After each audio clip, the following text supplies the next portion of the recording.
You know, when you look at the headlines coming out of Ireland right now, the stories might seem like they have nothing to do with each other.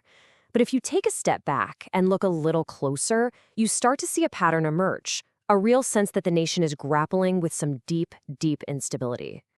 So, we're going to dive into 5 different stories that, when you put them all together, they really paint a picture of a society on the edge.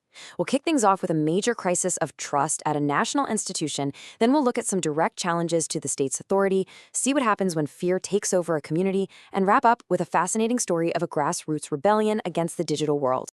All right, first up, the National Broadcaster, RTE. This is an institution that's supposed to be a unifying force for the country, but right now it's just struggling to keep its own house in order. Wow. Just look at that number. A €29 million drop in TV license revenue since their big payment scandal blew up. And let's be clear, that's not just a number on a spreadsheet. That is a massive vote of no confidence from the Irish public, and it's fueling a huge crisis inside the organization. So, to try and clean up this mess, they brought in a new chief financial officer, Mari Hurley. Her whole job was to come in and restore order. But in a sign of just how deep the rot goes, she's now out the door. After less than 18 months, it just goes to show how incredibly unstable things are at the very top. So get this, the expert hired to steady the ship is leaving right in the middle of a storm. RTE is trying to slash costs with huge job cuts, their main source of income is drying up, and now the government is publicly saying they're concerned. It begs a pretty big question. Is the national broadcaster even fixable at this point?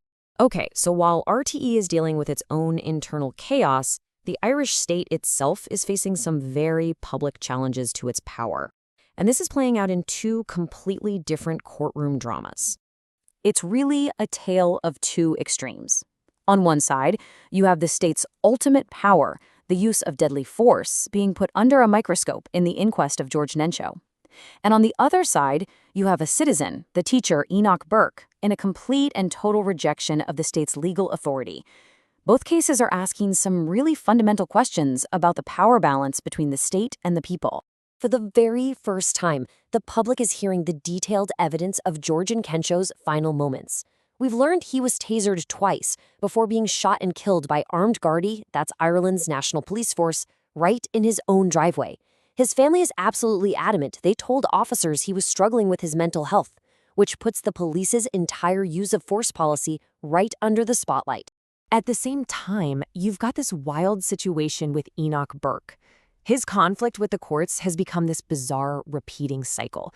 He gets a court order to stay away from his old school, he shows up anyway, and then the school has to go back to court to get him sent back to prison. It's like he's stuck in a legal Groundhog Day, and it looks like he's about to start round 5. So, what's his reasoning for all this? Well, here it is. For Burke, this isn't about disrespecting the court. He sees it as taking a stand against a society that he feels is changing in ways he just can't accept. It is a direct clash between his personal convictions and the power of the High Court. And honestly, there is no middle ground in sight. All right, let's move from the courtroom to the streets, because this next story is about a much more visceral kind of crisis. This is about safety and the feeling of belonging, and it's happening right now in Belfast. Just let that sink in for a second. We just want to go away from here. Those are the heartbreaking words of a father whose family was targeted in a really terrifying attack. That simple sentence just says everything about the fear they're living with. So here's what happened. On December 29th, 2 men, reportedly linked to the UDA paramilitary group, threw a scooter straight through this Roma family's living room window. And the impact goes way beyond just broken glass. Their teenage daughter is now so terrified she can't even bring herself to go to school.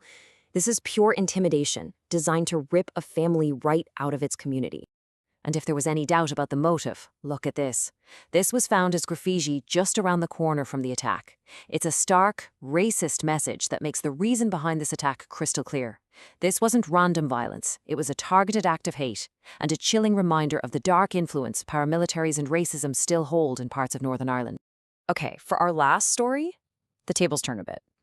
Because after seeing institutions fail and safety break down, we're now seeing regular people starting to organize and fight back to reclaim control, this time over their kids' digital lives. So, 1,500. What does that number mean? It means that in just 36 hours, 1,500 emails from worried parents in Northern Ireland flooded the inboxes of their local members of parliament. That is a digital protest on a massive scale. It's grassroots activism for the 21st century. So what's this all about? It's a campaign called Smartphone Free Childhood, and their demand is super clear and direct. Raise the legal age for using social media to 16. It seems the final straw for many was the recent horror over AI tools that can create fake nude images of people. These parents have clearly had enough. And guess what? All that noise, it's working. The sheer volume of this campaign has forced a political response. Northern Ireland's First Minister Michelle O'Neill is now on the record saying she won't rule out a similar kind of ban. It just goes to show when parents get organized like this, politicians really have no choice but to listen. So, from a failing broadcaster to defiant citizens, from fear on the streets to parents rising up, there's this palpable sense of strain across Ireland. But what's really interesting is that as these old pillars of society seem to be wobbling, you're seeing new ones being built by citizens themselves.